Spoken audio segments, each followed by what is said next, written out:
if I take 4 to 6 months off of swimming, will I totally lose all my gains in the pool, Wendy? Hey, Sean, this was actually a great question. And just a little bit of background on Sean. He sent me a swim video for analysis back in October of 2021. He could barely swim 2 lengths down and back without gasping for air. He had really poor body position, balance, breathing. I mean, he was really a beginner. And then he sent me another swim video for analysis that we posted on the Endurance Hour YouTube channel. And he also has been following our 70.3 program on Training Peaks. So he's actually kept me up to date on how he's doing. He did hurt his foot about a month or so ago, possibly a stress fracture. And then I had the pleasure of meeting with him. He drove up from Tennessee to meet me in the pool. So I got to do another, in-person video analysis with him. And it was just amazing how much progress he's made with his swimming on pretty much on his own, with a couple analyses from myself, but just kind of following the program. And he's always given me kudos, thanks to your program. So a lot of positive feedback on what he's doing. So he did ask me the question, swimming does take up a lot of time, especially if you have to drive a distance to the pool. It's one of those things that if, you have to drop a sport in the multi-sport community, I think a lot of multi-sport athletes do take some time off swimming. So again, a great question. First, I wanted to give some background because I've seen his progress that he's made, a lot of it on his own. So I don't think he's going to have an issue with regaining his technique again. I think when you do take time off out of the water, I took time out of the 3 months out of the water for the first time in my life because all our pools were closed in 2020. I didn't lose feel, but you tend to lose a little bit of feel in the water, especially if you're a beginner. But his technique was so good that I think he won't have a problem regaining his feel for the water. And I think he'll go back to the technique that he is leaving with. He's not going to go back to the technique he started with in October of 2021.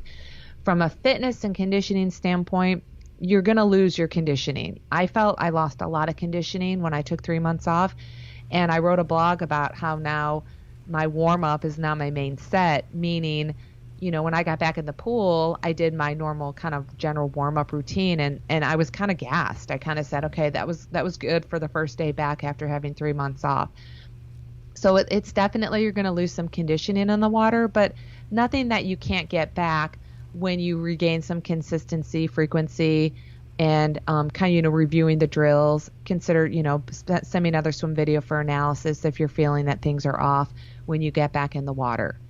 And in general, when people take time off, athletes, usually there's a reason that they're taking time off. So the gains you make for the reasons you're taking the time off outweigh the fitness and the conditioning that you may lose from taking time off. It's rare that an athlete's going to take time off for no good reason. It's usually, they have just other commitments, or they're injured, or they're sick, or they just have other priorities in life. And so I think it's actually really healthy that you're going to take some time off and do something else for a while and build up your bike fitness. I always feel like it takes me maybe a week and a half, just for me too, getting back in the pool 3 or 4 times, and then I'm back to where I can start pushing it again.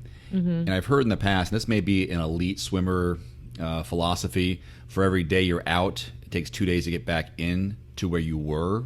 Does that sound familiar from your swimming days? Yeah, I've heard that before. Yeah. Do I remember? Again, I've never really taken time off except for that 3 months in 2020. So, I really pretty much regularly have been a swimmer my whole life. Some periods of my life I've obviously swam more than others. Like I was a collegiate swimmer, so middle school, high school, college was pretty intense. But after college, even when I started triathlon, I probably kept up the intensity for about a year, and then I realized I didn't need to swim that much, and so I backed off. But having done triathlons for 30 years, there really was no time off for any length to know if that holds true. But I think it's a good rule of thumb to follow, because swimming is such a feel, and you only really use your swimming breathing pattern in the water. You only use your swimming specific muscles in the water. So it's different than running and cycling, because at least with running and cycling, you're standing and walking on your legs every day. And Right. so you're at least getting some muscle stimulation from walking, where you can carry that over into the bike and the run, where you can't so much in swimming. I remember when I got back into it over the break, winter time, and started getting back a little more serious, that I'd start to cramp up where I could feel it in my lats initially. And I know I was probably just going out too hard, but it's because those muscles weren't used to it. Or if I was using paddles, like I'm doing too much strength training too early before I get the feel for it again.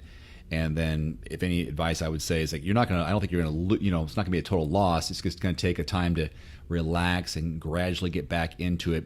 And I'm wondering from you, Coach, is it like a 10, maybe 15-second loss per 100, or 20 seconds per loss 100 if you haven't been in for months? I mean, what's the real loss in time? Because the technique will come back pretty soon, and maybe a week or two into it. What are you really losing in the big picture of a few minutes over the course of the distance of the race you're preparing for? Well, that's a really good question.